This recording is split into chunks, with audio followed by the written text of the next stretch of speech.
महिलाओं को 33% रिजर्वेशन चाहे दिया हो, चाहे टॉयलेट्स दिए हो, चाहे अनाज दिया हो, चाहे गैस सिलेंडर्स दिया हो, तो उससे पता चलता है कि कौन देवता है और कौन दैत्य है।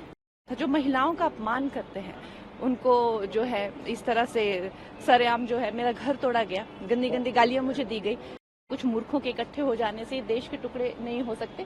हमारी सारी पार्टी के लिए ही ये एक ऐतिहासिक जीत है और जाहिर सी बात है हम सब कार्यकर्ता बहुत ही ज्यादा उत्साहित हैं, बहुत इस चीज को लेकर धन्यवादी हैं पूरे महाराष्ट्र की जनता के, पूरे भारत की जनता के, to be honest. Ma'am, chief minister किसको देखना चाहेंगे? ये तो खैर अब हमारी जो पार्टी है उनका ये बनता है, इट्स देयर प्रोगेटिव।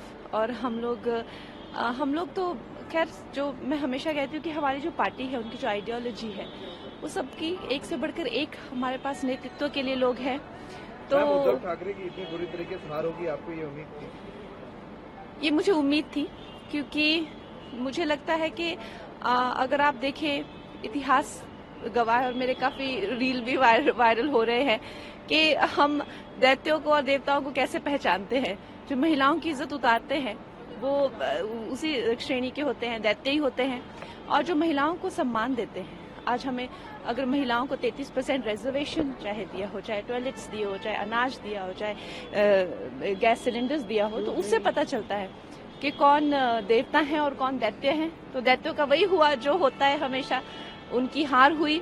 और आप देख लीजिए महाभारत में तो एक ही क्लैन था, एक ही भाई थे, सब एक ही परिवार था, लेकिन फिर भी फर्क कितना था। जो महिलाओं का अपमान करते हैं उनको जो है इस तरह से सरेआम जो है मेरा घर तोड़ा गया, गंदी गंदी गालियां मुझे दी गई, तो मुझे लगता है कि कहीं ना कहीं बुद्धि भ्रष्ट हो गई थी, वो दिख ही रहा था। कांग्रेस पर पीएम ने सिर्फ परिवार और लड़ाने की राजनीति करने का आरोप लगाया, कैसे देखते हैं? उनको भी एक पब्लिक से काफी एक मजबूत जवाब मिला है कि किस तरह से ये देश जो है, ये देश बड़े ही बलिदान देकर देश बना है, और किसी के ऐसे कहने से या कुछ मूर्खों के इकट्ठे हो जाने से देश के टुकड़े नहीं हो सकते और नहीं होने भी नहीं देंगे। मैम, एक इम्पोर्टेंट सवाल है कि संभल में एक मस्जिद है, उसका सर्वे करने के लिए एक टीम जाती है, उसके ऊपर पथराव हो जाता है। आज सुबह की घटना है, इस पर आपका क्या? आग जनी हुई है, पत्थरबाजी हुई है संभल में।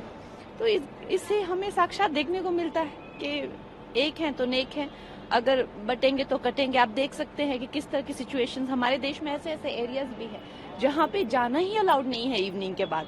तो खैर मुझे लगता है कि हम सबको एकजुट होकर इस चीज की निंदा करनी चाहिए। हिमाचल में भी हम लोगों ने इस चीज की निंदा की है, तो अभी के लिए तो मैं यही कह सकती हूँ। Ma'am, my last question is, ये प्रियंका गांधी वाड्रा भी जीती हैं वायनाड से, क्या कहना चाहेंगे? मेरी उनको शुभकामनाएं।